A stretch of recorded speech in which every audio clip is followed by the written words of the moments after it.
কে যেন আজহার নাকি মাঝার একজন আছে, আগে ওরা খাইছে এখন এরা খেতে চায় না, কি বলছে না? আমকে বিকৃত করা থেকে বিরত থাকুন। বিএনপি নাকি চাঁদাবাজি করে, বিএনপি নাকি দখলবাজি করে, বিএনপি নাকি চেতেন কেন? আমি এই জন্য চেতবো সোরের মনে ইসলামপন্থী আলেমগণ যখন চাঁদাবাজের বিরুদ্ধে কথা বলে একদল খাইছে আর একদল রেডি হয়ে গেছে, তখন ওই কপাল পরা জামাওয়ালার মতো লোকেরা চট করে দিতে চান। মনে রাখবেন, খলিফার কাজ ভেঙে ছুড়ে দস্তস করে নতুন একটা বাংলাদেশ বিনিয়ে আমরা করবই। আলেমদের বিরুদ্ধে লেগে একদল হেলিকপ্টারে উঠেছে, আলেমদের বিরুদ্ধে লাগলে আর একদল হেলিকপ্টারে উঠতে পারবেন না। আল্লাহ তাআলা আলেমদেরও দেখেন, জালিমদেরও দেখেন।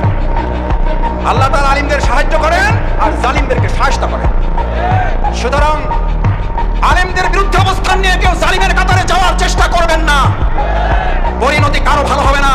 সে যদি শফিকুল ইসলাম মাসুদ হয়, শফিকুল ইসলাম মাসুদের পরিণতি তার চেয়ে ভয়াবহ। কারণ আলিমেরা কথা বলে জনগণের কল্যাণের জন্য, ইসলামের জন্য। আলিমদের সম্মান করতে শিখুন।